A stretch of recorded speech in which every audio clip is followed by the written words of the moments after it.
Good day, folks. This is Greg Judy at Green Pastures Farm. Today I'm on the Lifetime Lease Farm. This is Steve and Cindy's, and we replaced the post on this road frontage. I had some competitors' composite posts in here for, oh gosh, probably close to 20 years, and never did like them. The darn things, I mean, you look down this fence, look at that. Look how straight that is. Those others, you drove them in, one would be going that way, the other would be going that way. They turned all different kinds of colors. Some of them almost turned black. They had moss growing all over them. They snapped off real easy after about 10 years if you hit them just slightly with the foil. You couldn't drive over the fence. You'd snap them off. These are timeless. I replaced them with timeless fence posts. This is the 1 3/4. See, I'm touching that. It's not conductive. There's 8,000 volts in there. It's hooked to a SpeedRite 36 joule charger, and it's hot. There's 5 wires on this fence. And you might be asking, well, Greg, why didn't you run it through the hole rather than just, you hooked it on the outside right here? I used soft galvanized wire. Well, the reason we did that is all this wire that we put up was here, and it had crimps. There was crimps in it, so we call it, recycled wire, basically. And with a crimp on it, it will not go through that hole. So you have to wire it to the outside, which I would have, I prefer to go through the holes. On a brand new roll of wire, you can't. Excuse me. You can just guide them right up through there. Yeah, that is a sharp looking fence. I'm sorry, but it's just I like a good looking fence. Got these white posts. They got the UV. UV on each post is built into the formulation.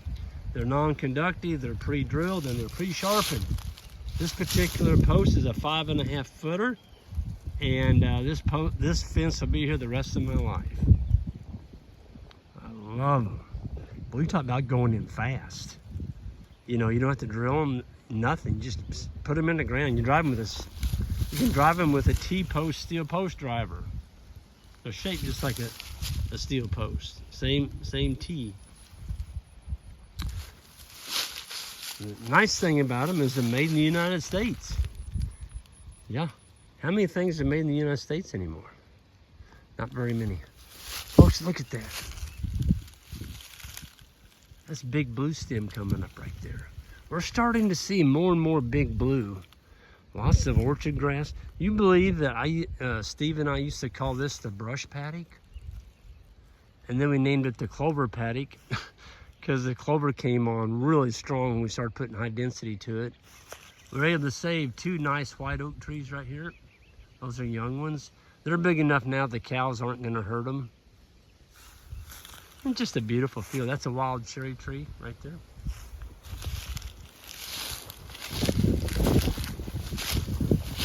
Yeah, it's just hard to find a better looking fence than that. It's a lot of work to build fence, and you want to use a good post.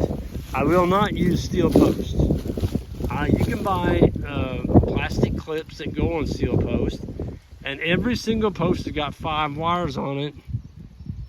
I'm sorry, but if 3 of those are hot, you've got 3 possible grounds on every post on your farm. Now, how in the world are you going to find that short when you get off work at night and it's dark and you don't have any power in your fence? You don't go out to the flashlight and start walking your whole farm? I did it. I did. I leased a farm that had all steel posts on it. It didn't take me too long to yank every stinking one of them out, I can tell you that. I took up every one of them and I replaced them. In those days, there wasn't any timeless fence.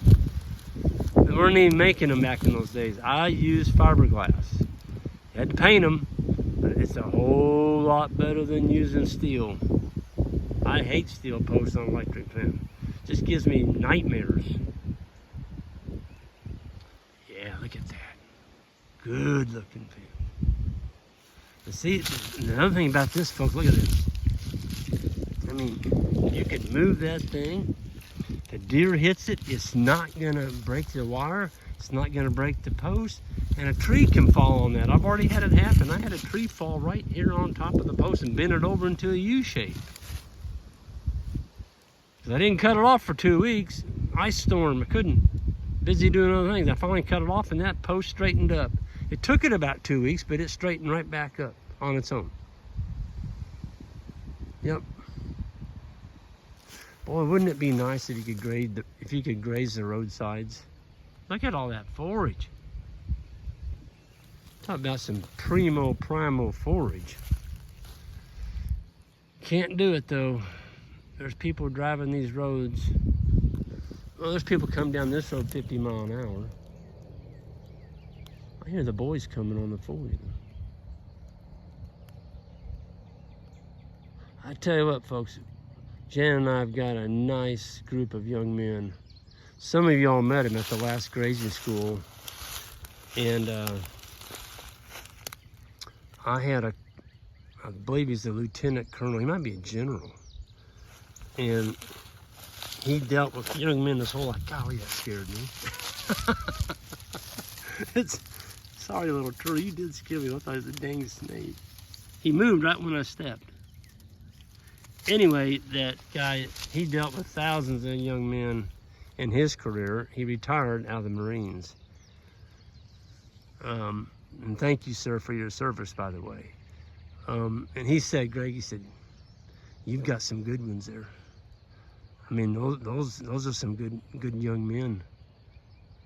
And I said, yeah, I know they are. And we're very, very, very fortunate to have them. Because I tell you what, they're always thinking. They're always thinking, trying to do things a better or different way. I love that. I absolutely love it, and I encourage it. Yep. Those of y'all that have a farm, you're getting what they call not as much energy now that you're getting older. You ought to be looking at getting some young people out on your farm. And give them some leeway, you know? Encourage them to do things and think differently. Who knows? Maybe you'll find one that just suits you all really, really well. And you know, it does give you satisfaction. It's a wonderful thing to help young people out, get them started in their career, and it's give both ways. I mean, we treat these guys good and they treat us good, so it's a win-win both directions. Yep. It's just a really good deal to see young people given the chance to get out on the land and see what they can do. You know, let them express themselves, and you might be surprised. Guarantee you, if you get some good ones, you will be surprised. They think differently. They think differently than we do. You know, I'll be 65 in June, and you know, these guys are in their 20s, and they just think different. And I like that. You know, you got to keep that creativity and new ideas flowing into your farm, or you're not going to grow. You know, it's just the way it is. You get stagnant, and you need that constant new thinking, creativity to really make things flourish. And I'm a believer in that. I'm a big believer in it, because I've been doing this a long time, and I can tell you some of the best innovations that have come onto our farm have come from the young people. So,